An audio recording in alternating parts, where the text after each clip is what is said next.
Welcome back to Unbiased, your favorite source of unbiased news and legal analysis. Welcome back to Unbiased Politics. Today is Thursday, May 15th, and I have a bit of a special episode for you. It's been a minute since I've released one of these unique educational episodes, but it was time. So this is part of this is part one of a three-part series, which unfortunately means that we're taking a little break from everyday news, but the good news is that after listening to all three of these episodes, you will be much more knowledgeable than the average American when it comes to the United States government and how it functions. Did you know that in 2022, less than half of U.S. adults, so 47%, could name all three branches of the U.S. government? Did you also know that as of 2023, only 44% of Americans know the length of a full term of office for a U.S. senator? And then did you know, finally, that even less, only 40% of Americans know who chooses the president if there is a tie in the Electoral College? By the end of this episode, you will know the answer to all three of those questions and much, much more. I want you to listen to this three-part series and afterwards feel confident in your knowledge about the three branches of government, what their powers are, how they check on each other, and how each branch has evolved since the country's founding. Let's start with the foundational fact that here in the United States, there are three branches of government: the legislative, the judicial, and the executive. Together, they run the country. Simply put, the legislative sets the laws, the judicial interprets the laws, and the executive carries out the laws. But there's obviously much more that goes into the government than just that. In today's episode, we'll focus solely on the legislative branch, better known as Congress. On Monday, we'll cover the judicial branch, and on next Thursday, we will cover the executive branch. By the end of next week, you will know so much about the government that when we return to normal programming the following week, you won't even know what to do with all of that knowledge. As far as why I'm doing this, I think it's really important that we're all aware of how these branches of government coexist with one another and what the roles of each branch are. The founders of this country designed a system with three branches, and each of those three branches has distinct powers, but we also have mechanisms in place so that each branch can check and balance one another. So let's kick this episode off with a few fundamental facts of the legislature as we know it today. Article 1 of the Constitution is what established the legislative branch of government known as Congress. Today, we have a bicameral legislature, which means that we have two chambers of Congress, the House of Representatives and the Senate. It wasn't always like that, but we'll talk more about that once we get to the history of Congress. The people that make up the House are called representatives, whereas the people that make up the Senate are called senators. Today, there are 435 representatives in the House, and each state gets a number of representatives proportional to its population. So bigger states like California, Texas, and Florida have more representatives than smaller states like Idaho, Kansas, and Montana. Now, the Senate is a bit more uniform: 100 senators, 2 for each state, regardless of population. Along similar lines, representatives are meant to serve just the people within their own congressional district, whereas senators are meant to serve the whole state.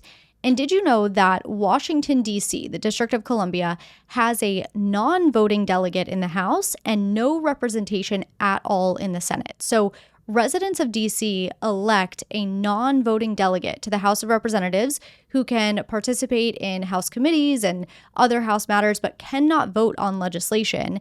And in the Senate, D.C. has no representation at all. Representatives and senators also differ in term duration and eligibility criteria. Representatives serve 2-year terms in the House. Senators serve 6-year terms in the Senate.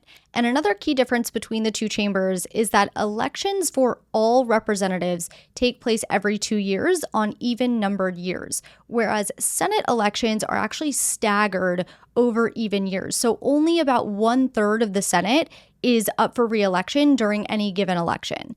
And in both the House and the Senate, lawmakers can be reelected indefinitely. There are no term limits. In fact, the longest serving lawmakers served upwards of 50 years. To be elected to the House of Representatives, you have to be at least 25 years old, you have to have been a citizen of the United States for at least 7 years, and at the time of election, you have to be a resident of the state you are wishing to represent. To be elected to the Senate, you actually have to be a little bit older and have held citizenship for a little longer. The minimum age in the Senate is 30 years old, and the minimum citizenship requirement is 9 years. And like the House requirements, a candidate for Senate must be a resident of the state for which they are running at the time of election. So now that we have the basics down, I want to talk about the powers of Congress. First, the enumerated or express powers of the legislature. These are the powers that are explicitly set forth in the Constitution. They include enacting laws, declaring war, regulating interstate and international commerce, borrowing money for the federal government, taxing and spending, aka appropriating funds to the government and setting taxes, and overseeing the executive branch. Congress also has implied powers, which are powers that are not explicitly set forth in the Constitution, but are necessary to carry out those enumerated powers that are in the Constitution. So an example of this would be Congress creating federal agencies necessary to execute the laws that it enacts. Creating the IRS to collect taxes, creating the Federal Reserve to manage money supply, creating the FBI to enforce federal laws, etc. Aside from creating agencies, another implied power of Congress is drafting citizens into the military. This implied power stems from Congress's enumerated power to raise and support armies. Another implied power is regulating air travel. This is because one of Congress's enumerated powers is regulating interstate commerce. And then another implied power, and this one is relevant to today's news cycle, but it's the power to regulate immigration. And that's because the Constitution grants Congress the power to establish naturalization laws. So over time, Congress has taken on these implied powers to carry out its enumerated powers. Congress also has investigative powers, meaning it can conduct hearings and investigations to oversee the executive branch as well as inform legislation. An example of a hearing that was investigating the executive branch would be the Watergate hearings of 1973, when, Congress investigated President Nixon and his administration's involvement in the break-in at the DNC headquarters at Watergate Complex. More recently, Congress investigated the events that took place on January 6th, 2021 through the designated January 6th committee. Congress can also hold hearings when considering pieces of legislation to, just like investigate the law a little bit, determine whether the law should pass, things of that nature. Congress also has impeachment powers. As we know, only Congress can impeach federal officials, including the president. And then in rare cases, Congress actually has electoral powers as well. The House has the power to choose the president if there is a tie in the Electoral College. The Senate similarly chooses the vice president in the same circumstances. So as you can probably see from some of these powers, specifically Congress's impeachment and investigative powers, the legislature has its own ways of checking on the other two branches of government and balancing them out. Let's talk more about those checks and balances.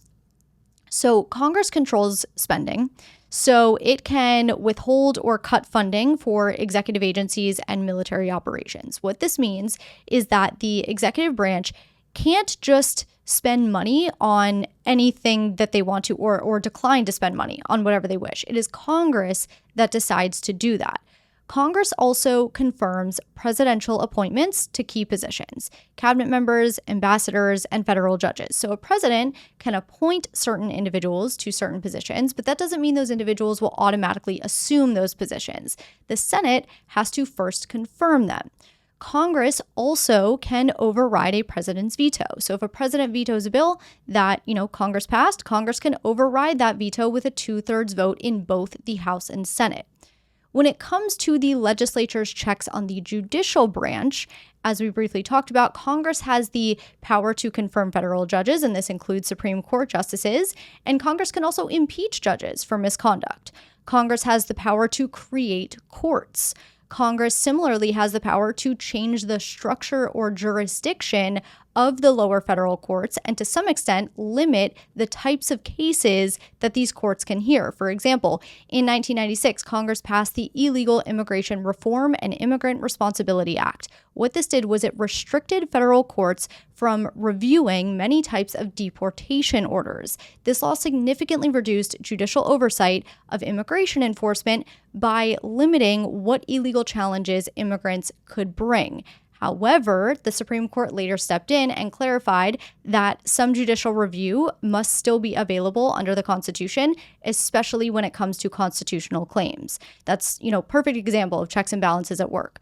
Another related example is that Congress determines what types of questions courts can hear. So it was Congress that decided federal courts can only hear cases arising under the Constitution or federal laws, cases involving citizens of different states with at least $75,000 in dispute. This is called diversity jurisdiction, and certain other cases that are specified by law. Aside from creating courts and altering jurisdiction, Congress can also propose constitutional amendments, which is another check on the judicial branch. So if the Supreme Court interprets the Constitution in a way that Congress disagrees with, Congress can propose a constitutional amendment to override that court ruling. This happened when Congress created the 16th Amendment after the court struck down federal income tax. In response to that ruling, Congress passed the 16th Amendment, which constitutionally mandated income tax. And then finally, Congress can pass new laws or amend old laws to clarify or change how courts have interpreted certain laws, so long as those new or amended laws are found to be constitutional by the courts, of course. So as you can see, checks and balances are very much at play between Congress and the other two branches of government. Not only does Congress have its own mechanisms to check on the judicial and executive branches, but the judicial and executive branches have their own mechanisms to check on Congress. And if it felt like I touched more so on how Congress checks on the executive and judicial and not so much on how Congress itself gets checked by the other two branches, it's just for the sake of redundancy, I will be covering that in, parts 2 and part 3 when I talk about the executive and judicial branches. So let's take our first break here. When I come back, we will dive into some congressional history. Welcome back. So before we took a break, we covered the fundamental basics as well as Congress's powers, both express and implied, and how Congress's power is checked by the other two branches of government. Now, though, I want to dive into a little bit of history and talk about how Congress came to be. The story of Congress begins with the failures of America's first attempt at self-governance, okay? So after declaring independence in 1776, the colonies initially operated under the Articles of Confederation. The Articles of Confederation preceded the Constitution, and the Articles of Confederation created a very weak central government with a unicameral legislature, meaning only one chamber of Congress rather than the two we have today. This Congress also had limited powers. It couldn't levy taxes, it couldn't regulate commerce, it couldn't enforce laws. It could pass laws, it just couldn't enforce laws. Each state also only had one vote, regardless of size or population, and amendments at the time required unanimous consent, which made it nearly impossible to change anything. So by 1787, only 11 years after the country's founding, it was clear that the system was not working. Economic problems were mounting, states were engaging in trade wars with each other, and the federal government could not effectively respond to crises. These failures prompted leaders to call for a constitutional convention in Philadelphia. They basically said, let's try this again and see if we can do a little better. At the Constitution, one of the biggest fights was about how Congress should be structured. Bigger states like Virginia supported the Virginia Plan, which called for representation based on population, because this would have given them more power, whereas smaller states like New Jersey liked the New Jersey Plan, which wanted equal representation for each state. They didn't want to be outnumbered, right? So the result was the Connecticut Compromise, also known as the Great Compromise. And the solution was a bicameral or two-house system, a House of Representatives with seats based on population, and a Senate with 2 senators for each state, regardless of size. This balanced the interests of large and small states while also creating a much more effective legislature than what existed before. Interestingly, the framers put the legislative branch in the very first article of the Constitution before the judicial and executive branches, which shows you how much importance they placed on Congress at the time. In fact, the early presidents saw Congress as the most powerful branch because it was closest to the people and it was most representative of what the citizens wanted. Congress represented the people. Article 1 of the Constitution is where those enumerated powers come into play, which we talked about in the beginning of this episode, right? Those are the powers that the framers explicitly put into the Constitution: levy taxes, regulate commerce, declare war, coin money, and enact laws necessary and proper to execute its functions. Initially, members of the House of Representatives were directly elected by the people, while senators were actually chosen by state legislatures. According to the framers, this structure ensured a balance between, responsiveness to the public, but also stability in governance. So, with this new legislative structure set, the first Congress met in New York City on March 4th, 1789. There were 59 representatives, 22 senators. This Congress had the very large job of basically building the government from scratch, okay? So creating executive departments, setting up the federal court system, passing the Bill of Rights, all of these things that we know very well today. Now, Congress back then would be almost unrecognizable to us today. Sessions were much shorter, usually lasting only a few months of the year. Most members often had other jobs. Congress is more of a temporary gig. It wasn't a full-time career. And then, as I said, senators were chosen by state legislatures, not by the people. There was also no formal political parties at this point, but it wasn't long before people started kind of forming teams around leaders like Alexander Hamilton and Thomas Jefferson. Party politics started shaping Congress significantly during this period. The Federalists and Democratic Republicans emerged as the first party system, and then by the 1820s, the second party system was forming with Andrew Jackson's Democrats and the opposition Whig Party. So let's talk about some of the notable moments of change as they pertain to Congress. I think that's the best way to illustrate Congress's evolution over the last 249 years. So we'll start with the early days. In the early days, meaning the early 1800s, the Supreme Court affirmed Congress's authority to exercise implied powers under the Necessary and Proper Clause. And this was huge because this meant that Congress was no longer restricted to the few enumerated powers laid out in the Constitution and could now exercise many more actions to carry out those enumerated powers. So this is what led to things like the creation of the National Bank, the expansion of regulatory powers, the formation of the first federal agencies.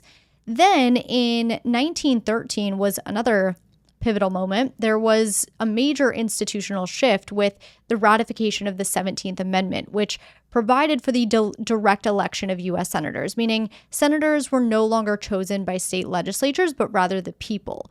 This reduced political corruption associated with legislative appointments and increased democratic responsibility. During the 1930s, Congress passed sweeping legislation to address the Great Depression under President FDR's New Deal. So this was an era full of expansion of federal government power, with Congress starting to delegate authority to executive agencies and creating social safety net programs through laws like the Social Security Act.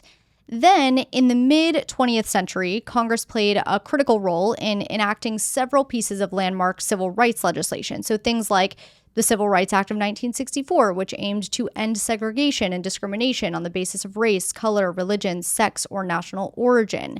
The Voting Rights Act of 1965 was also enacted during this time. It aimed to enforce the 15th Amendment by eliminating racial discrimination in voting, because even though the 15th Amendment mandated that no one could be denied the right to vote based on race, certain states, especially in the South, started requiring things like literacy tests, poll taxes, and other barriers to suppress Black voters.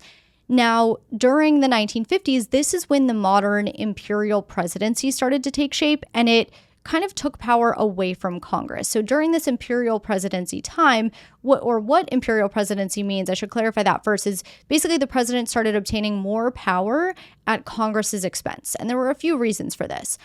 For one, after World War II and during the Cold War with the Soviet Union, we were experiencing a global standoff that required quick and decisive actions, something that was better suited for the executive rather than Congress, because remember, Congress was created to deliberate. So, we needed something that could make these quick decisions without that deliberation, and that was the executive. So from President Truman onward, presidents started using national security concerns to justify unilateral action. And this is something we're seeing today too, right? It hasn't stopped. The invocation of the Alien Enemies Act, the declaration of the emergency at the southern border to handle illegal immigration, the tariffs, etc. Now, with the emergence of nuclear powers or nuclear weapons during World War II, the president became the ultimate authority over them. Foreign policy became more centralized to the White House, especially through the National Security Council. And then also at this time, Congress was starting to defer much of its traditional war-making role to the president. For instance, President Truman committed U.S. troops to fight in Korea after North Korea invaded South Korea. Truman never sought a formal declaration of war for Congress.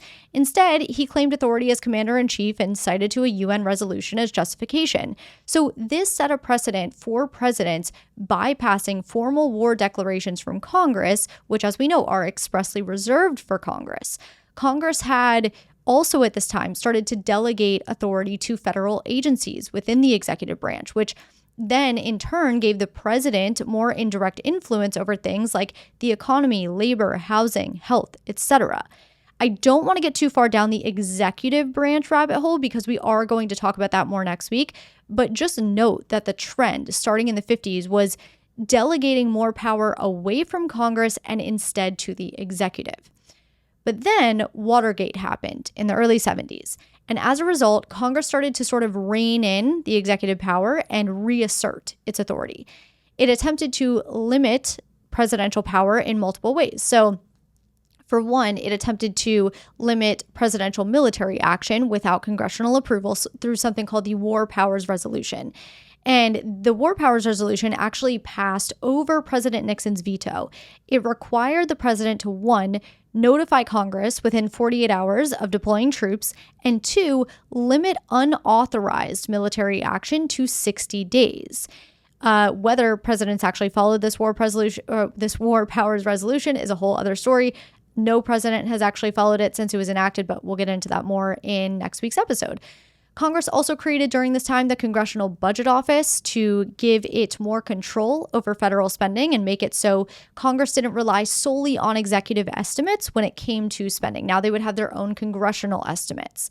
At the same time, Congress prevented presidents from withholding funds that Congress had appropriated, because what was happening at this time was President Nixon was refusing to spend money that Congress had appropriated for specific programs like environmental programs, education programs, urban development programs. This is called impoundment, by the way, when the president doesn't spend the money that Congress has appropriated. So Congress went ahead and passed a law that prohibited the president from simply just refusing to spend appropriated funds.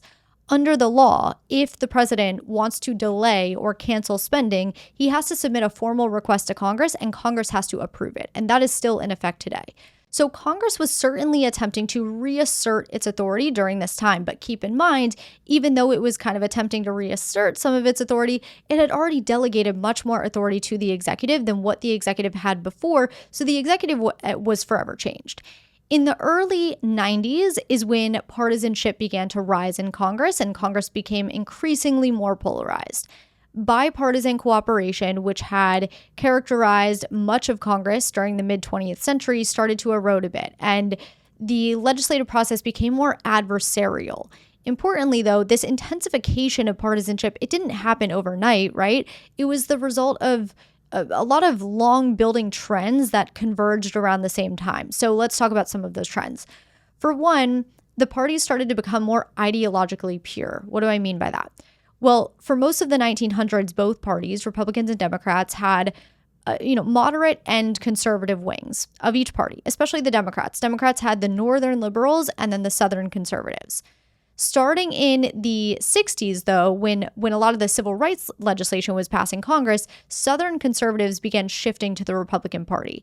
And by the 90s, that realignment was pretty much complete, and you were left with two very defined parties, Republicans and Democrats. Democrats leaned more consistently liberal, Republicans became more uniformly conservative. Sure, you still have some people today from each party that are more moderate or more conservative than others within their own party, but for the most part, the parties became more ideologically pure than they had been before, and this, of course, meant less compromising. Here's another thing that happened during the 90s. So after the 1990 census, congressional districts were redrawn with more advanced political data and advanced software, really. And this allowed them to give their own party an advantage. This is called gerrymandering, by the way. So imagine you're drawing a map of neighborhoods to decide who gets to vote for which representative. When drawing those lines, you intentionally group voters so that your party wins as many districts as possible, even if you don't have the most total votes overall. It's just a strategy in drawing the lines. That is gerrymandering, and that's what happened after the 1990 census. Now, when this happens, when districts are drawn in such a way to be quote unquote safe seats, the general election is no longer competitive because the real competition happens in the primary elections, where only the most loyal party members usually vote. Now, to win the primary, candidates have to appeal to the party's base, which often means taking more extreme positions. So what happened after the 1990 census and the redrawing of congressional districts? Candidates were now trying to please the loudest voices in their own party rather than trying to win over the middle. And this meant that fewer moderates got elected, compromise became dangerous. In other words, if Republicans or Democrats worked across the aisle, they risked being beat in the primaries by someone more partisan. And of course, the result was that Congress became more divided. And with few people in the middle, it's harder to pass legislation. Gridlock becomes the norm. But guess what else was really growing in the 90s? Cable news. Networks like CNN, Fox News, MSNBC, partisan radio shows, they all amplified political messaging. To no one's surprise, right? But in the 90s is when this really started to take shape. So by the year 2000, political parties had become more ideologically distinct. Electoral incentives punished compromise, essentially, and the media environment fueled division. Congress, which was once driven by regional interests and interpersonal relationships, now reflected a more nationalized and tribal political culture, that same sort of tribalism we see today. Now, on September 11th, 2001, we all know what happened. Almost immediately, Congress once again handed significant authority to the executive branch in the name of national security. So Congress attempted to withdraw that authority in the 70s, but it was handed back following 9/11. The biggest example of this was the use of the Authorization for Use of Military Force, or AUMF. It passed just days after the 9/11 attacks, and it basically gave the president the ability to use military force against anyone involved in the attacks. Interestingly, the same power has been used by every president since, and oftentimes for military actions in countries that had nothing to do with 9/11. In 2022, a second AUMF was passed for the Iraq War. And again, this was a big shift in the balance of power. Despite letting go of some of its exclusive wartime powers, though, Congress at this time continued doing its job when it came to investigations and oversight. You might remember the Benghazi hearings during the Obama years. Those went on for years and turned into this major political firestorm. Fast forward, and Congress impeached Trump twice, once in 2019 over Ukraine and again in 2021 after January 6th. After that, the January 6th committee held a series of televised hearings to dig into what happened and who was behind the effort to overturn the 2020 election results. So Congress has really taken advantage of this investigative authority in recent decades compared to the early days of Congress, and this is likely due to that uptick in partisanship that we talked about a few minutes ago. But something else has quietly transformed how Congress works over the last 2 decades, and that is technology, more specifically social media. Social media gave lawmakers a direct line to their supporters, which in theory sounds great, more access, more transparency, but in practice, what it's done is nowadays social media is more often used for building personal brands and therefore less time spent actually passing legislation. In recent years, Congress has also leaned more and more on procedural shortcuts like budget reconciliation, which is a fancy way of saying, let's pass certain bills with just a simple majority in the Senate so we don't have to deal with the filibuster. That's how Trump's tax cuts in 2017 passed, same with big chunks of Biden's American Rescue Plan in 2021. Basically, the filibuster is, and we'll go over this more in a few minutes, but it's a special rule in the Senate, only in the Senate, not in the House. It requires 60 Senate votes to send a bill to a vote on the Senate floor. Obviously, in today's partisan environment, getting 60 votes on anything in the Senate is tough. So Congress uses a workaround called budget reconciliation, which only requires a simple majority in the Senate. But here's the catch. Budget reconciliation can only be used for bills related to taxes, spending, and the federal budget, not for things like immigration, voting rights, gun laws, etc. So it's a shortcut that can be used on money-related issues, but that's it. Just for those issues. It's still a big deal, though, despite its limited nature. In fact, we'll be seeing it later this year when Congress votes on appropriations bills for the upcoming fiscal year. So where does that leave us today? Congress still has enormous power on paper. It controls the budget. It makes the laws. It can check the president and the courts. But in practice, it's often seen as stuck, divided, sometimes ineffective. Big issues like immigration reform, healthcare, climate change, they've been gridlocked on these issues for years. And when Congress doesn't act, presidents start to step in and try to handle things through executive orders or agency rules, which are often temporary and controversial, as we're seeing right now. And that's also a big trend we've been seeing in the last 20-ish years, right? But we'll talk more about executive actions and that kind of stuff in next week's episode when we talk about the executive branch. It's hard not to get all of these things, mixed in with each other because the three branches are so intertwined with each other. But we're going to stick to Congress for today. So let's take our second and final break here. When we come back, we will talk about the actual lawmaking process, as well as how you can get in touch with your representatives, senators, and more. Welcome back. So we've covered the fundamentals of Congress. We've covered congressional powers, its history, and its evolution. Now I want to talk about how Congress does its number one job, which is to pass bills. How does a bill become a law? I'm sure many of you have heard the classic "I'm Just a Bill" song by Schoolhouse Rock, but just in case, let's walk through it. Understanding how a bill becomes a law is actually incredibly important for a few reasons, but I'll give you just one. So sometimes we see a news headline about a specific action in Congress. Let's just say the House passes not bipartisan. Let's say the House passes a very partisan bill. What happens is these outlets fearmonger and they make the audience really worry about that bill passing the House, which could very well end up becoming a law, but most bills don't become laws, okay? So the headline that we see is usually something along the lines of, the House passes a bill that will change everything. Well, what they don't tell their audience is that the same bill might very well be dead on arrival in the Senate because of something called the filibuster. Or maybe a bill was submitted to a committee, right? First step in the process, but the bill actually has no chance of passing the committee and making it any further in the lawmaking process. Well, the headline will usually say something like, "Lawmakers introduce controversial law that will take away X, Y, and Z rights," whatever it is. One real-world example recently is a lawmaker introduced a piece of legislation that would ban abortion at the federal level. The news made sure to report on the fact that the legislation was drafted and introduced, but what the news didn't tell their audience is that the bill has been sitting dead in a committee for months. So understanding how the process works will allow you to ease your own mind in the future and not fall into these fear-mongering traps because you'll actually understand how all of this works and why most proposed legislation actually fails. Okay. So every bill starts with an idea, right? That idea can come from anywhere. It can come from members of Congress, the president, interest groups, lobbyists, even everyday citizens. If a lawmaker likes the idea enough, they will sponsor it and they will write it up as a bill.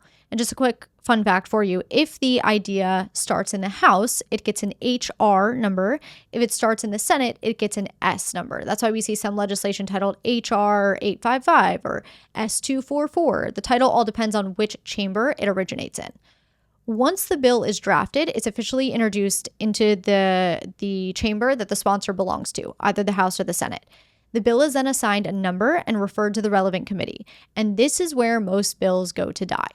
Congress has dozens of committees, each focused on a specific topic like healthcare, education, national security, etc. The House has 22 committees, the Senate has 20 committees, and then there are 4 joint committees which have both senators and representatives. So I'll give you a few examples. The House has the House Committee on Agriculture, the Ways and Means Committee, the Committee on Energy, or it's actually the Committee on Energy and Commerce.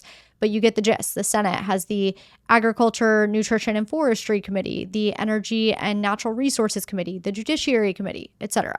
So once a bill is sent to the relevant committee, the committee that is related to the issue in the bill, the committee reviews the bill, it holds hearings, it invites expert testimony, it may in some cases suggest changes to the bill. At this point, the committee has 3 options. They can approve the bill, reject the bill, or do absolutely nothing, and it just dies. If the committee votes by simple majority to advance the bill, that is when it heads to the full House or Senate chamber for a vote. If not, it's dead. For purposes of this conversation, let's assume the bill survives. It'll now move to the floor of either the House or Senate for debate, whichever chamber, which chamber it heads to, depends on where it was originally introduced. At this point, when the bill is on the floor, lawmakers can propose amendments. They can argue for and against it. And then once those debates happen, they will vote on it.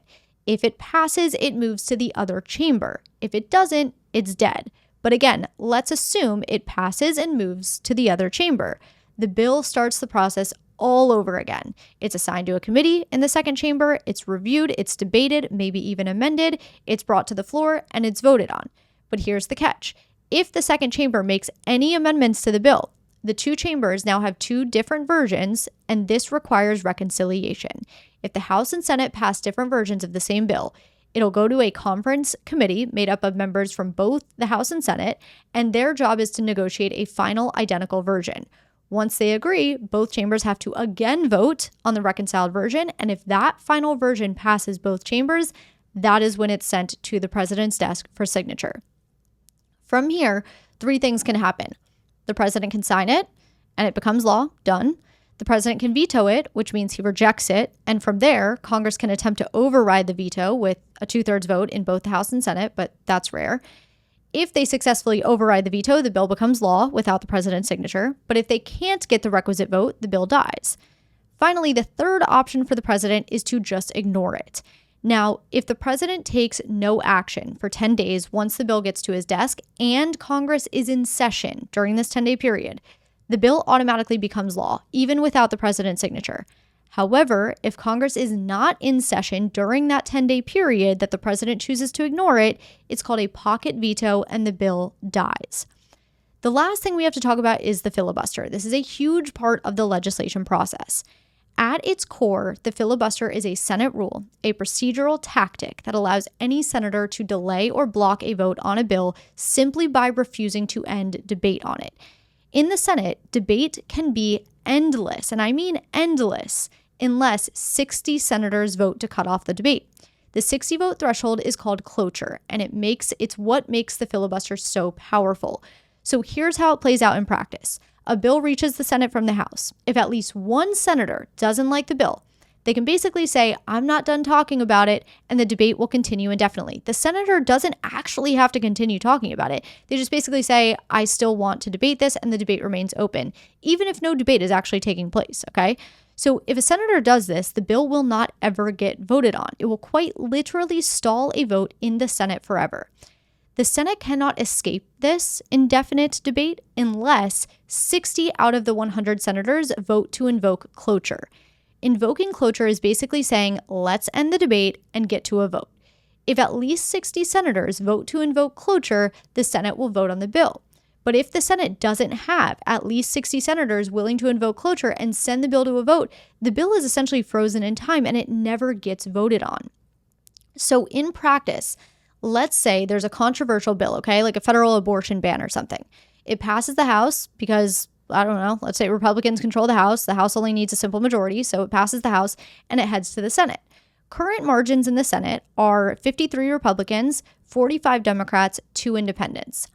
Let's assume both of the independents side with the Republicans for purpose of invoking cloture and ending debate on the federal abortion ban to send it to a vote in the Senate. They still need 5 Democrats on board to reach that 60-vote threshold and end debate. Now, if we assume that no Democrat supports a federal abortion ban, no Democrats are going to vote to invoke cloture to send the bill to a vote. Instead, they're going to let it stall. So that's why the filibuster in the Senate has such an impact on partisan legislation. Now, there are two exceptions to the filibuster: budget reconciliation and judicial and executive appointments. We talked about budget reconciliation a bit earlier. It's a special process that allows bills relating to either taxes, spending, or the debt limit to pass the Senate with a simple majority. No filibuster allowed. The second exception is for appointments. Rule changes were made in the Senate in 2013 and 2017 that allows most presidential nominees, like Supreme Court justices and presidential cabinet picks, to only need 51 votes to be confirmed. No filibuster allowed there either. So as you can maybe tell, the filibuster is a pretty controversial thing. Supporters argue that it, forces bipartisanship, encourages consensus, and prevents wild swings in law every time a new party takes control. But critics say it's used more often now as a weapon to gridlock the system, and that it's undemocratic, that it allows a minority to block the will of the people. While the Senate has tried and failed multiple times to do away with the filibuster, it has chipped away at it over the years. So in 1975, the Senate reduced the number of votes needed to end a filibuster down from 60. Now it's at 60. Before it was at 67. In 2013, as we just talked about, Democrats were able to eliminate the filibuster for executive branch nominees and lower federal court judges, not yet Supreme Court justices, though. Basically, at the time, what was happening is Republicans were using the filibuster to block nearly all of Obama's nominees, and that's what triggered the rule change by the Democrats. Then, more recently in 2017, Republicans extended that 2013 rule to Supreme Court nominees. What was happening there? Democrats had filibustered Justice Gorsuch's nomination to the Supreme Court, and in response, Republicans changed the rule to confirm Gorsuch with just 51 votes, a simple majority. So over time, the filibuster has changed, but when it comes to legislation, the cloture rule still, it still stands. And that's why even when one party controls the House, Senate, and the White House, they often still can't pass major laws without bipartisan support or some serious procedural maneuvering. Now, I want to end this episode. We still have to get to fun facts, but this is the last segment. I want the final segment to I want to talk about how members of Congress connect with constituents and how you can get in touch with them, because a lot of people forget that Congress is supposed to work for us. They are supposed to be our representatives. That's the way the framers structured our government. What that means is part of their job is to stay in touch with us. So how do they do that? First, town halls. Lawmakers will host both in-person and virtual town halls where you and I are allowed to show up and ask questions. Lawmakers will also sometimes engage with the public via newsletters and social media, although most of the time it's not, the lawmakers actually running these things, but they do still serve as avenues that allow us to stay informed as to what they're working on and what's going on. And then finally, and probably most importantly, district offices. So every member of the House has an office in their home state, in their district, and every senator has offices throughout their state. You can walk in, call, or email to get in touch with them. And yes, calling and emailing actually works. Maybe not in the Hollywood way where, one call flips a vote, but offices keep tallies, they log constituent concerns, and if enough people reach out about an issue, it can certainly influence a member's priorities, or at the very least, get it on their radar. So if you care about an issue, don't sit on it, reach out, be clear, be respectful, obviously, let your elected officials know how you feel. They represent you, but only if you speak up. So here's what you can do. Go to congress.gov. On the right side of the website, there's a little panel that says contact your member.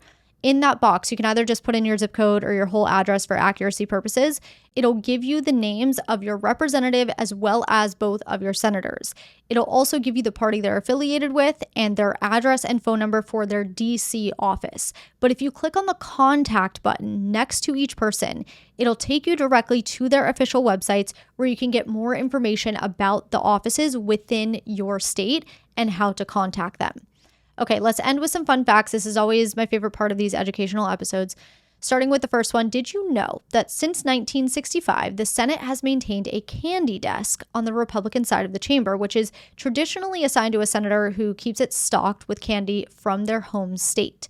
The tradition began with Senator George Murphy of California and has been maintained ever since. Second one, in the early 19th century, dueling was so common among congressmen that the House chamber was specifically designed with opposing party sections far apart to prevent spontaneous duels.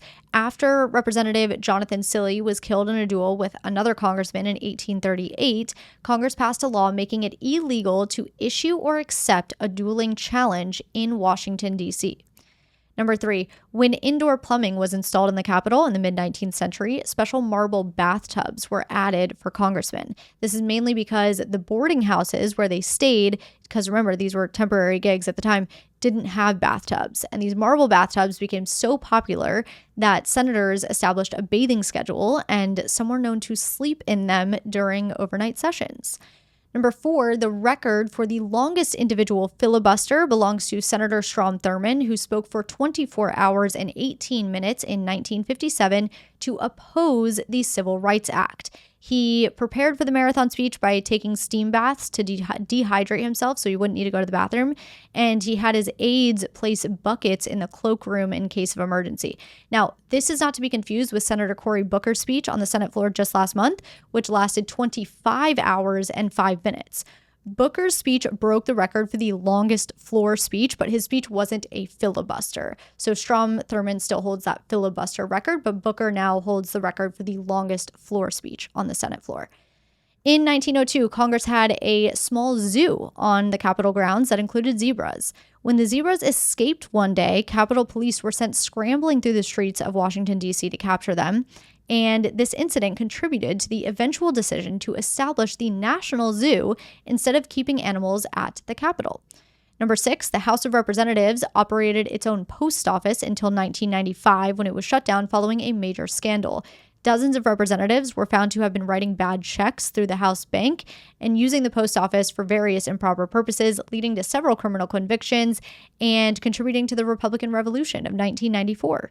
And finally, number 7, in one of the most infamous episodes of congressional violence, Representative Preston Brooks of South Carolina brutally beat Senator Charles Sumner of Massachusetts with a cane on the Senate floor in 1856. The attack came after Sumner delivered an anti-slavery speech criticizing Brooks's relative. Sumner took 3 years to recover from his injuries, while Brooks became a hero in the South, receiving dozens of replacement canes from admirers. So there you have it. That's Congress. Throughout this episode, we talked about how it started, how it evolved, the powers it holds, and how the whole lawmaking process actually works. And if there's one thing I hope you walk away with, it's this. Congress might feel distant, slow, even dysfunctional, okay? But it was meant to be messy. Debate, disagreement, and delays aren't necessarily bugs in the system, but rather features. Yes, the partisanship, the increasing partisanship has made this all the more frustrating, but it was meant to be a little bit messy. Remember, the founders designed Congress only to make change possible, but not easy. And while it's frustrating to watch bills get stuck or see gridlock dominate the headlines, knowing how this branch of government works gives you clarity, and it at the same time gives you a little more power in the process. So on Monday, we'll do the same thing, but with the judicial branch. And then next Thursday, we'll do the same thing with the executive branch. By the end of this next week, you'll have so much knowledge, you won't even know what to do with everything you've learned. As always, thank you so much for being here. And if you learned something today, please share this episode with someone that you love. At the end of the day, word of mouth is everything for my show. And I very much appreciate when you guys forward my shows to your friends, your family, whoever it might be. Have a great weekend, and I will talk to you on Monday.